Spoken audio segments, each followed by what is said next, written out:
This guy's talking about balance in Marvel Rivals. It's called counterintuitive balance in Marvel Rivals. Strategists, are you guys having a miserable This was time made trying 3 to days ago.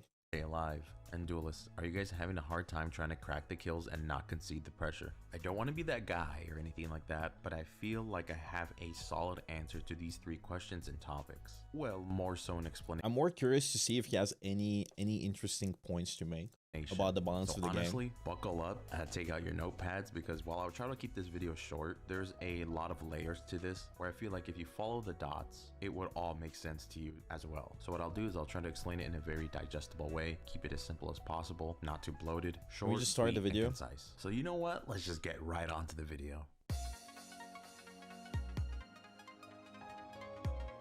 I'm a spitting image of YouTube personality KSI. Yeah, Now, we're before both I begin black. my first topic, I wanted to make a quick disclaimer. What I'm That's going to me. be talking about in this video is in the regards of the higher ranks of this game. So let's just say, I don't know, Grandmaster or Celestial and above, because essentially everything that happens there sort of trickles down to the lower ranks. High ranks Level ups, you may Grandmaster. say. Sorry, I just had to make that joke. All right, sorry. I'll get on to the first topic. First topic will be...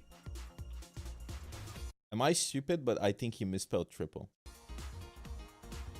So the triple support problem is something you see quite often when it comes to Marvel Rivals criticism. And I'd say you probably didn't see a lot of triple support come up into discussion up until maybe season 2. I feel like that's where it became the most prominent. So what is the problem of triple supports and why do people hate it? Well, to give a brief summary, nobody dies. Enemy tanks won't die, enemy That's DPS true. won't die, and That's true. especially the enemy strategist won't die. I mean, triple support is a very annoying composition. Not gonna lie. There's ways to deal with it in pro play. But most of the time, what happens is that you're just spamming ultimates over and over again, and then nothing is dying. And back in the day, at least you would spam ultimates and nothing would happen because nobody would die. But now you spam Gambit ults infinitely, and everybody farms more ults, so you get more supports.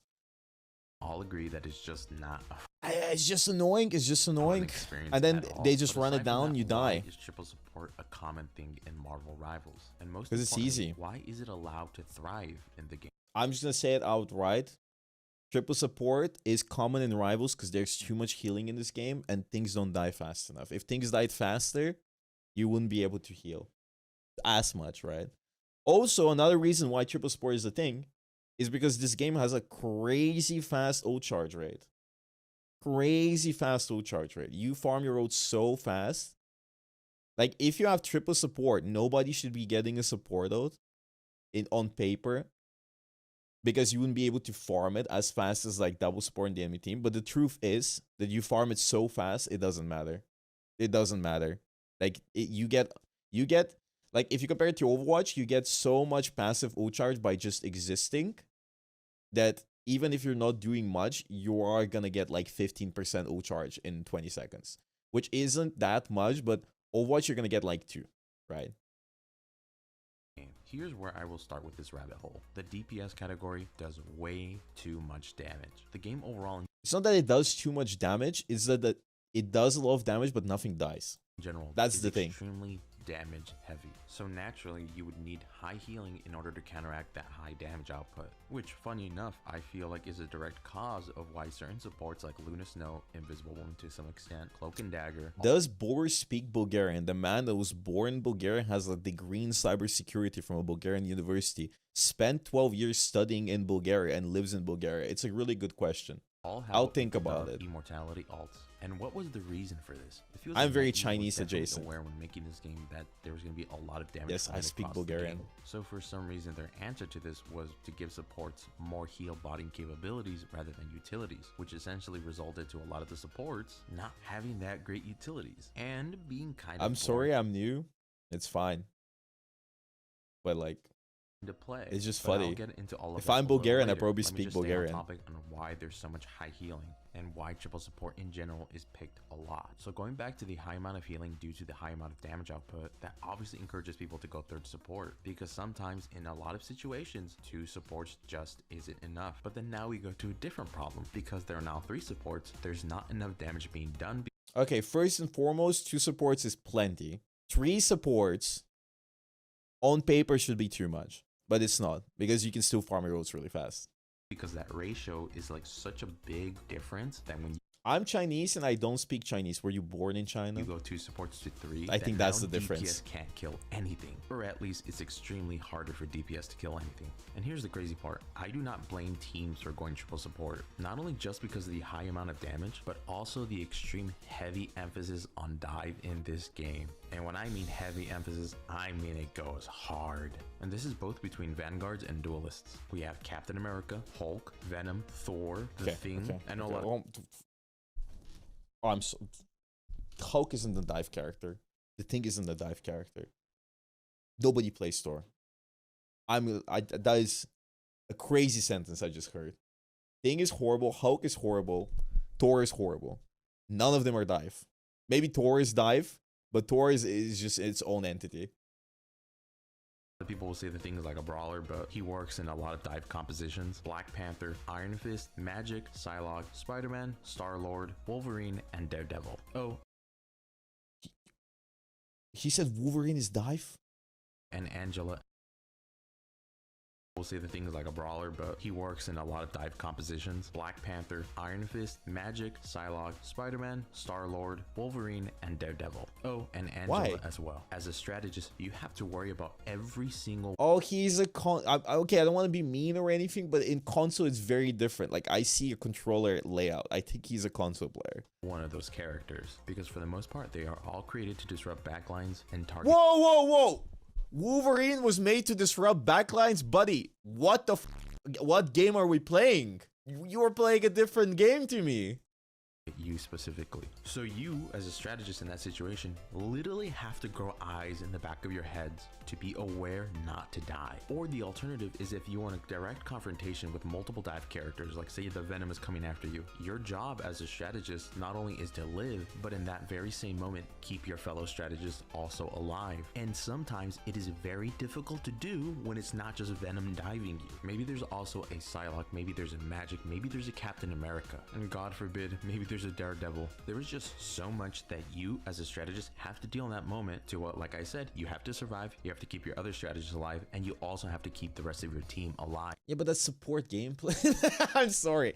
Like, I know it's annoying to play against dive, but that's what playing support is. You can't always sit and just like dish out healing infinite. Like, it's just I know it's annoying and I know it's really frustrating, but if you want to get good at the game, hi Desi, you do need to learn how to deal with dive on support, right? And you do need to speak. And it's a team-based game, and it's frustrating. I agree. Don't get me wrong, but that's just the game. And that is the same in Overwatch. That's just the fucking game. And I don't think it's annoying either. Like, if I play Luna and I hit my stun and I run away and outplay people, like that's the difference between a good support player and an average support player. The average support player will usually just like accept defeat when they're getting dove and just give up instead of trying to outplay the dive no matter what. And second of all, I do want to point out very important concept here. If the entire team is playing dive, right? The entire enemy team is playing dive and they're all going after you. You don't really need to heal your front line because your front line is not getting any pressure on them. As a matter of fact, I would rather my support run away so they don't die while I'm not getting healed for 10 seconds and then come back and heal me than them sitting there AFK spamming heals on me on one place and then dying and then complaining that nobody helped. There is ways to deal with it, usually with team play, and there's no team play in lower elo, I agree. But at the end of the day, that's just how support is supposed to be played. You play a support comp, they see that the backline is weak, and they just focus on healing. They're going to play dive. If you don't adapt, you're going to die. There's a lot of really strong dive characters, don't get me wrong. I think Daredevil is way too OP. Angela is really strong as well. But at the end of the day, that's just the gameplay loop for support. Tanks have their own things to deal with. DPS have their own things to deal with. As a support, you're just getting f***ed most of the time. The ratio in that situation is just unfavorable. So by default, what is the smartest thing to do as a team? You would go a third strategist. And one thing that I've noticed that is kind of crazy, right? Earlier, I talked about NetEase surely having to know that supports would have to do a high amount of healing in order to counteract the high amount of damage that's going to be coming towards their way. Yet they make heroes like Adam, Mantis, and Ultron when those characters as a second support. Yeah, because Adam, Mantis, and Ultron are good third support options without it being focused on healing. Like, it's not necessarily bad to have triple support It's bad to have triple support when they're like consistently rotating outs, right? Like it's fine you have supports like Mantis, Ultron, and Adam that don't heal as much but do damage, right? Purely because if they were healing a lot and doing damage, that would be busted. Or just do not do nearly enough healing or sustainability for their team to stay alive. It's almost like they made them on purpose to be a third support. And now, Yeah. I don't know if this is true or not, but regardless, characters like Adam, Guys, NetEase plays their own game. They know that it's not enough healing. Ultron, and Mantis heavily encourage the third support playstyle as well. So I have no idea what NetEase was thinking there, because there's no way in hell you're going to have a Mantis as a second support and expect the same amount of sustainability and reliability than an enemy team with a Luna and Invisible Woman. Now, if NetEase designed these characters as truly a third support, I have no idea what they were smoking, because here we are 1 year later, everybody hates triple supports. And it honestly just turns the game into this slow, heavy slog. Also, not to get sidetracked, when I talked about supports having immortality ults, because surely NetEase would have had the foresight to know that we need this role to do a lot healing, because the DPS is going to be doing a lot of damage, and there's such an emphasis on dive that quick healing is essential. And that moves on to another problem that strategists are designed to heal bot because of that, which in turn... I disagree. Supports, the game is slowly moving away from heal botting. It's, if you play at my elo or like high elo games, you're gonna see some wacky comps. You're gonna see like some crazy wacky comps with very little emphasis on heal botting. You're gonna see a lot of Mantis. You're gonna see a lot of Gambit like DPSing. You're gonna see like Invisible Woman whose support ult heals less than Luna, but still preferred because she's not heal botting, but her utility is way stronger, right? So I do believe the game has slowly moved away from heal botting. As a matter of fact, I think people realize that you don't need to have like circles that make you immortal. You can instead play characters that just kill stuff. Make strategists very boring. And because heal botting is valued over any other utility, strategists don't have that much utility. So now... That's true, but they have tried fixing it. They have tried doing different things. Like they have done a lot of, like they've done a lot of changes towards the strategist role where it's no longer about heal botting, and they have tried giving more utility to characters, and I think they've done a good job at it, because I would rather play against a Rocket Raccoon with his amp in a more aggressive style where they can break it, so you need to think about how you're going to place your amp and then combo with ultimates, than just Luna Snow ult and just run around and make everyone immortal. Because it's very easy to counterplay Rocket, but also you can get infinitely more value on Rocket. Second of all, Gambit ult and Gambit as a character is a great support, even though really OP. And it's everything people have been asking for. So I think they understand the concept that, okay, the supports we release initially are boring. We're gonna try to move things in a more flexible manner where our characters have a lot more options and utility to do stuff. Gambit is genuinely just utility. Like all of his abilities are utility and damage. Now we fast forward to season 5, and lo and behold, we have Gambit, who solves a lot of these grievances and issues that the strategist players have had. But there's one teensy tiny little problem. He may be, just, maybe on a whim, just a little bit, he may be busted. And you... Thank God. Thank God he's busted. Imagine if he wasn't fucking busted, bro. This season would be so boring, right? Like, it's normal. It's good. It's a good thing for new characters to be busted, okay? I'm just gonna say it. It's a good thing, okay? It's a good thing. It's a good thing for your new character to be busted and then getting nerfed. I don't care if it's 80. I don't care if it's 100% pick rate, because you can ban Gambit. Because you can ban him. We got Blade. Nobody played Blade. That season was ass. Okay? The character is fun. He's busted. He changes the game. The game is very different. There's a lot of grievances, but you're always going to have grievances with the game, and you can never make a balanced game. Okay? The game can never be balanced. I promise you this. No matter what you do, no matter what changes you make, people are going to be upset. So the best bet is to release cool characters that people want to play, that change up the meta, and make different comps viable, right? I like when characters are busted. I hope Vendetta in Overwatch is busted. I hope the next hero they release in Rivals is busted. And I hope they keep releasing busted characters because it's more fun. And over time, I've learned from playing Overwatch for 8 years straight, people that obsess over balance are boring as fuck, okay? You're never gonna have a perfectly balanced game. And if you try to make a perfectly balanced game, people are always gonna be upset. So you rather focus on the fun, you rather focus on really unique characters, and then when they come out busted, you nerf them and you change them. Want to know who else is busted? There's a certain character that released back in season 1 Invisible that I always Woman. felt has been a problem and was definitely a looming, growing threat. Literal wolf in sheep's clothing, and that is Invisible Woman. For some reason, NetEase keeps buffing her and buffing her and buffing her, and I honestly a cool truly character. believe NetEase's balance philosophy when it comes to buffing characters is if there's a character that isn't talked about enough, for some reason NetEase will just buff them, and I feel like nobody talks. I'd rather them buff Invisible Woman than Luna Snow, brother. It's a fun character. It's a fun character. Thank you so much for the prime. I'd rather her be meta than Luna, because you can like do so many cool things. Even when she's ulting, you can counteract her ult with a lot of stuff. Like, it doesn't heal too much. And I think it's funny to say that Invisible Woman is getting buffed every season when a lot of other supports are getting buffed all the time. Like Rocket has been getting buffed every season, right? About Sue Storm being kind of crazy, which I always felt she was crazy, and I never No, saw she anybody wasn't. complain about her. At least Yeah, up 'cause she was until weak. this season, finally, when they just giga buffed her. But the thing is, She was meta even before this season. don't think her being able to self-shield and shoot a little bit faster is suddenly what makes her crazy. No, I'm crashing out. That is the stupidest thing I've ever heard in my life.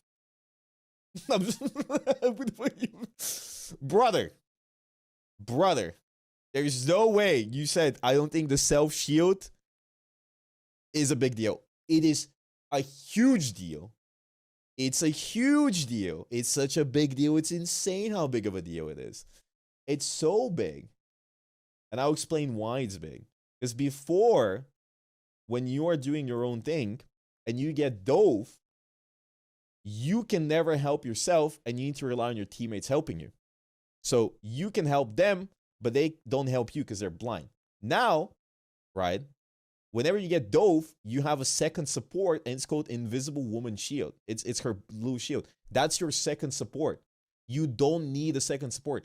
You don't need somebody healing you. Like, you don't need anyone. Like, you are self-sufficient now. Because that shield would go on the support. He would get healed. He wouldn't die. It would be impossible. Because you're also healing them. So they would focus you. You would die in milliseconds. Now, if you're getting dove, even if there's no second support, you place a shield in front of yourself. They need to go through the shield. That is 250 HP, by the way. I do want to point out, right? 250. Imagine if Invisible Woman had 400, 500 HP self-healing permanently and slowed enemies around her. Okay? That's what happens. Third of all, fifth of all, seventh of all, 12th of all, it's a shield. So whenever I try to mag ult her, it is now impossible because a good Invisible Woman is just going to place a shield in front of her, right? Mag ult doesn't do anything, right? I'm just thinking about stuff that like does things, right? But any projectile that is about to hit you, you can just block it with Invisible Shield. Oh, Strange ult, you can just block it. It's fine. Iron Man ult, you can just block it, right? So it just nullifies an infinite amount of damage if you use it correctly. If Mag throws it behind it, it kills you. Brother, if you have 2 brain cells as an Invisible Woman, you can connect them, right? And if you look at the trajectory of the Mag ult, you can place a shield and then move to the other side. You are not an inanimate object. You can move. You can move. If the Mag ult is going behind you, you move in front of the shield. You walk through the shield.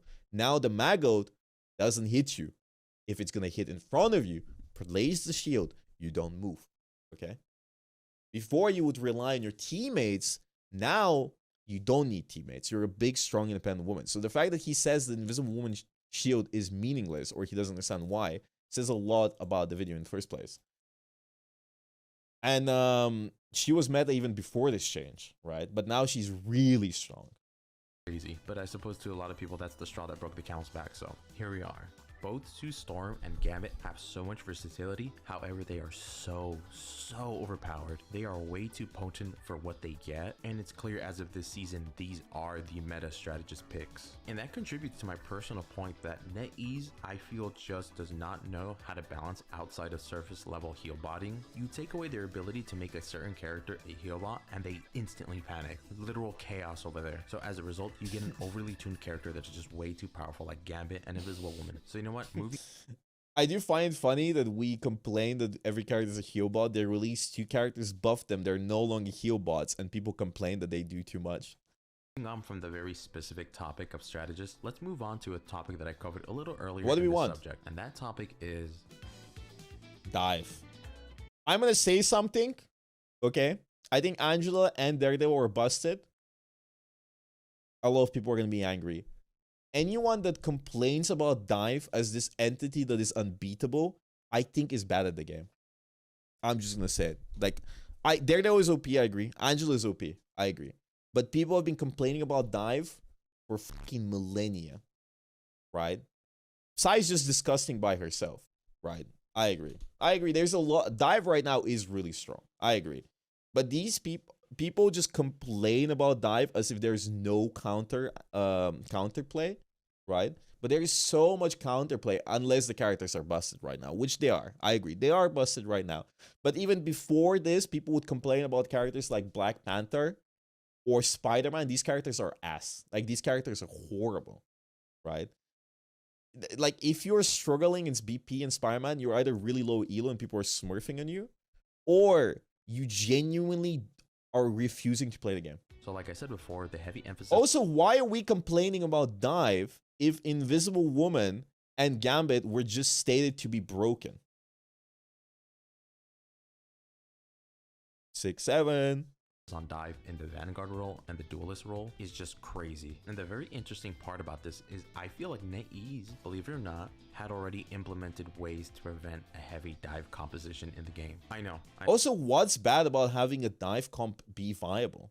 Like, the way I envision it in a hero shooter, you have dive, it counters poke, poke counters bro, and bro counters dive, right? I know you guys might You can't just have poke like, all the well, time. What do you mean? Well, I'm talking about a few things that they've now amplified since then. Shield health and crowd control. These are 2 key things that help mitigate dive or reduce the potency. So let's first talk about crowd control. Crowd control is very effective even outside of dive. It is just effective in a fundamental way. I just remembered somebody asked what CC stands for, and I had to say crowd control, and somebody else in chat, I think it was SK or something, or maybe my chat, somebody else in chat was like, oh, it stands for crowd. I thought it was Chungus control. I was like, brother, you are too far gone. You are too far gone. More than 70 forms of CC in the game, from both soft and hard CC. I promised Kaiji to play first. Amount of CC to have in the game, so all this CC will effectively hinder dive. You could say that NetEase had in mind that, hey, you know, we'll have a shit ton of CC, and this will scare dive away, right? Oh, but let's also put these anti-dive characters into the game. We're talking Namor. We're talking Mr. Fantastic, who as of recently got a buff that includes more CC, slowdown. Penny Parker, who also as of recently got a buff and her win rate is skyrocketing, at least compared to prior seasons. And here's the big one, Emma Frost. Now, not to get too off track, but I feel like Emma Frost is a very interesting case, and I find it very interesting because I'm really curious to hear his opinion about Emma Frost, because this will really determine how, like, how do I say this? It would determine how valid his points are. Because I feel like people have very different opinions about Emma depending on their rank. Which I agree with. However, a lot of people don't understand why she's good. Okay. A lot of people associate it to her grab, but that's kind of surface level thinking where it's like, oh, it's because she can grab you. No. It's not because of that. It is because Emma Frost solves a problem in the game. She competes against dive, which, like I said before, I'm going to be honest with you guys, straight up, from the bottom of my heart.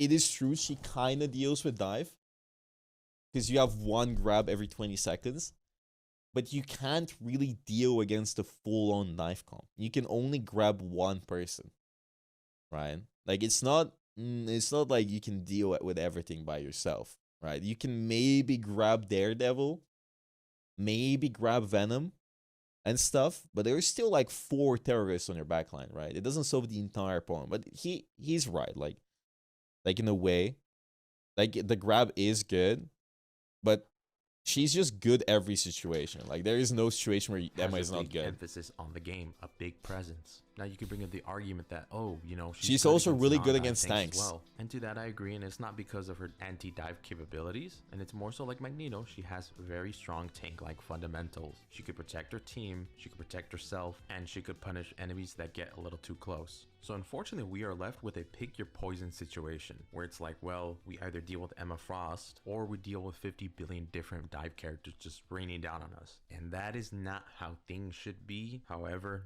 because of NetEase and their balancing and their design philosophy, we are in this position right now. Now, before I continue on with the why should things not be this way on us? And that is not how we are left with a pick your poison. Thank you so much for the tier 1. It's like, well, we either deal with Emma Frost or we deal with 50 billion different dive characters just raining down on us. And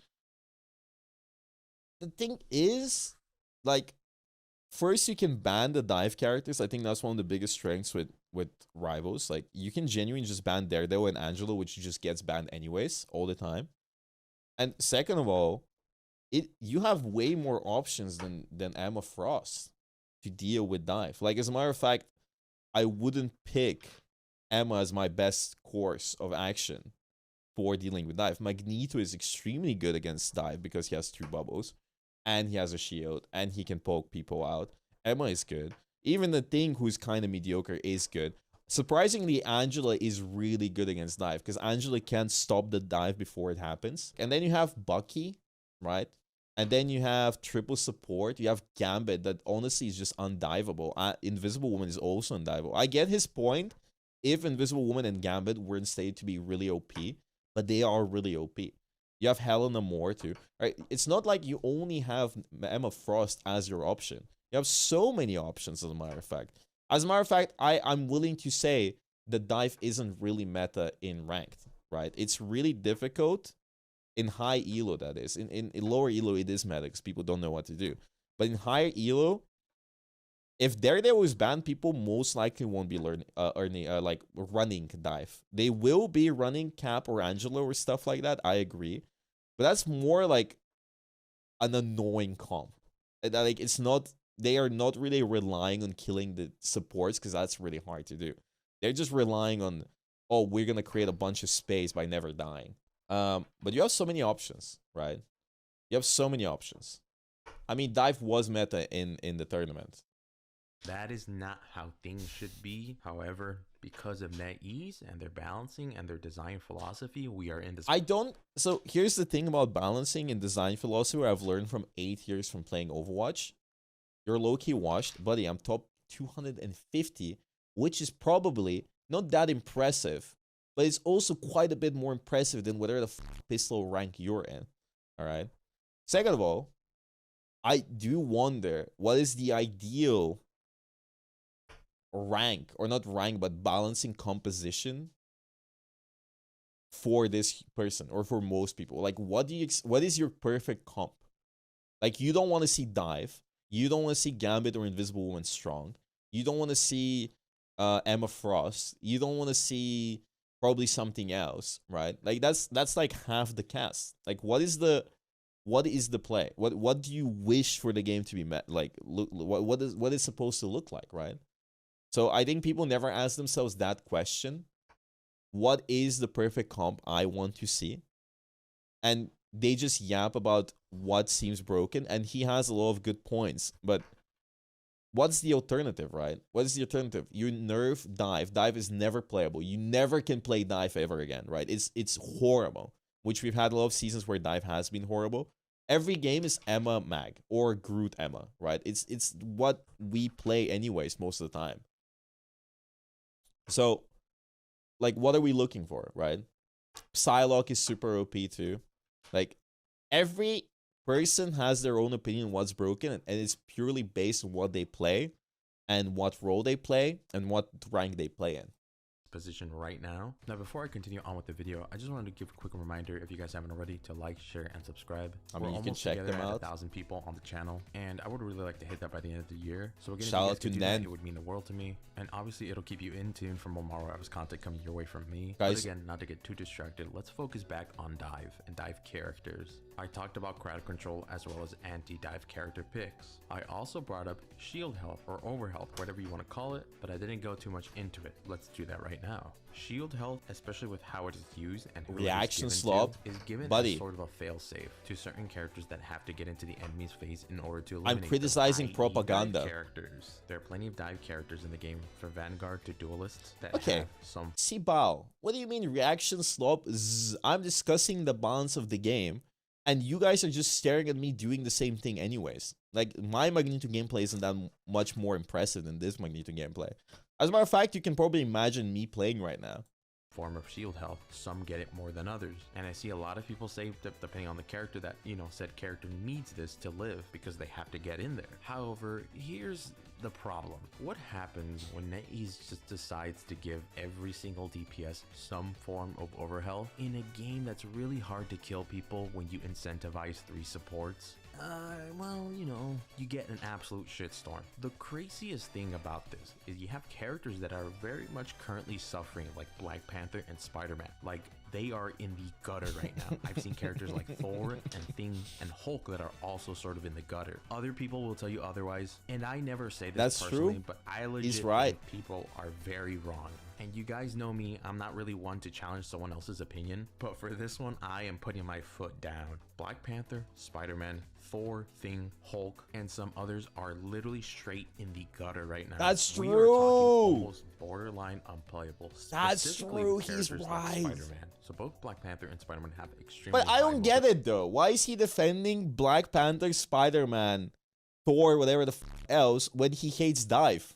Why do you? Why is this a complaint? I feel like you want them to be in the gutter, no? ability. However, in turn, they don't necessarily get a lot of shield health, which is the whole kind of BP point gets to shields. mitigate the amount of CC Thor- values in the game. Okay, BP gets shields. Thor gets shield from every single ability he uses. From the Thing gets perspective shields every punch.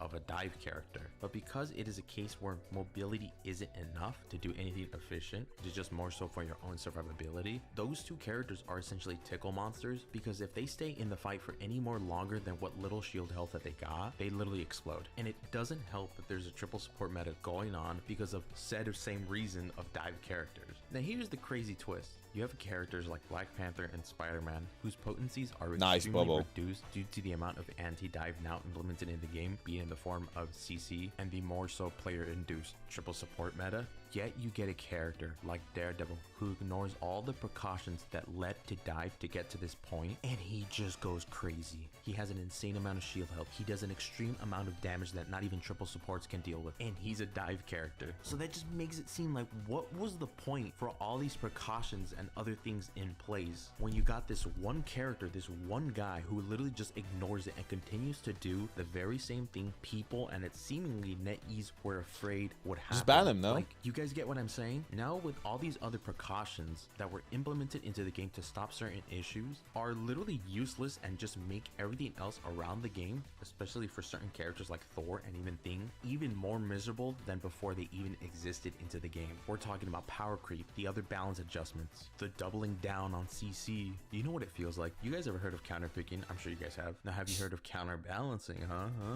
Or more specifically, I want to call it counterintuitive balancing, where it feels like NetEase balances something to mitigate a certain problem, and a few changes later for other problems, it mitigates that initial problem that they had, or at least for certain characters. So it essentially becomes void, but not to the point. You can never predict what's going to happen in the future of your game and how the characters you release will affect the balancing you've made previously, and that's normal in a game like Marvel Rivals, right? Like it's you can, like, there's no way you can ever predict that these characters you're balancing right now are going to be affected negatively by a character release in the future. You need to release the character and then see what happens and then balance afterwards. At the end of the day, it's night.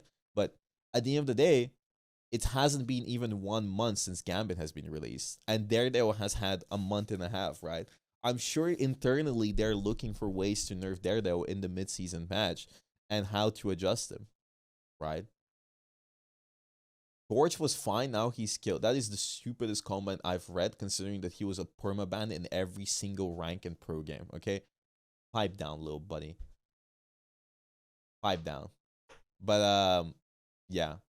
I do find funny that he dislikes dive so much, but he finds it bad that characters like BP Spider-Man are bad, and Thor. He is right, though. Those characters are really, really bad. And he's right that Daredevil does too much. And he's like the best dive character the game has ever had.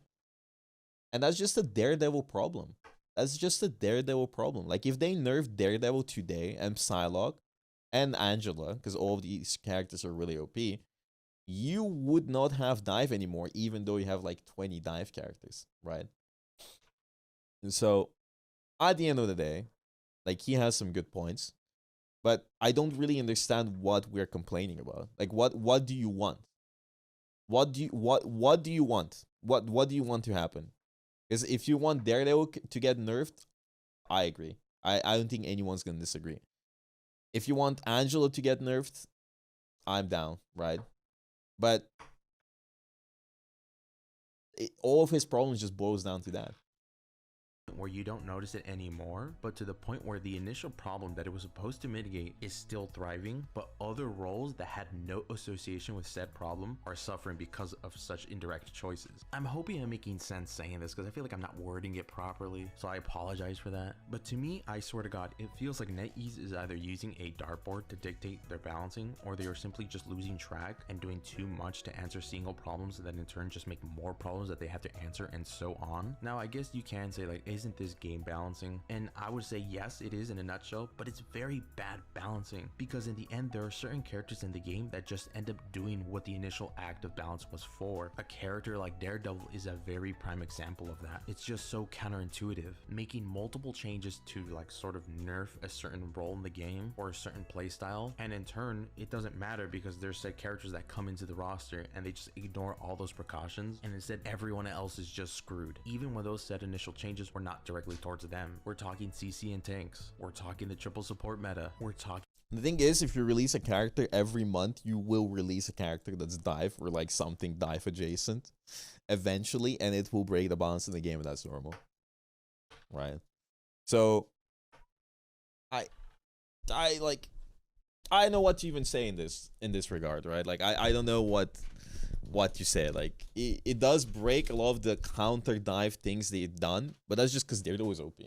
Characters that ended up in the gutter because of said choices like Black Panther and Spider-Man. I feel like the longer I'm rambling about this, the less coherent my thoughts are, so I'm just gonna stop the video here. I didn't script this video. I know I should, but I don't really like scripting. I kind of like talking to you guys, just like, you know, if I'm having a conversation with you guys in person. But I get it. Let me know what you guys think in the comments. I get it. But yeah, I think the game just has like an issue with you release too many characters too fast, so it's always gonna be a nightmare to balance. I do find it funny that like his main concern in this entire video is genuine just Daredevil. You can just ban that character. Like, you don't have to play against him. That's what makes Marvel Rivals so good. Just ban Daredevil. That's it.